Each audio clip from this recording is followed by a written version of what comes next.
শেখ হাসিনার ছেলে সজীব ওয়াজেদ জয়কে অপহরণ ও হত্যা চেষ্টা মামলা থেকে খালাস পেয়েছেন আমার দেশ পত্রিকার সম্পাদক মাহমুদুর রহমান। সোমবার ঢাকার চতুর্থ অতিরিক্ত মহানগর দায়রা জজ মোহাম্মদ ইব্রাহিম মিয়া এ রায় ঘোষণা করেন।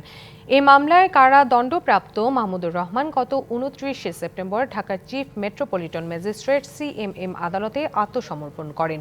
এ সময় তার পক্ষে আপিলের শর্তে জামিন আবেদন করেন আইনজীবীরা। শুনানি শেষে ঢাকার অতিরিক্ত chief metropolitan magistrate Mohammad Mahmudul হকের আদালত তার জামিন নামঞ্জুর করে কারাগারে পাঠানোর আদেশ দেয়। একই সঙ্গে তাকে কারাগারে ডিভিশন দেওয়ার আদেশ দেন আদালত। আমরা আদালতে বলেছিলাম যে যারা এই মামলার সাথে জড়িত, যারা এই মামলা করা থেকে শুরু করে মামলার সাজা দেয়া পর্যন্ত যারা জড়িত আছেন, তাদেরকে বলতে হবে যে কী চাপে পড়ে তারা এই ধরনের বেআইনি একটা রায় দিয়েছিলেন। এবং আমরা এটাও বলেছিলাম যে তাদের প্রত্যেককে আইনের আওতায় আনা উচিত।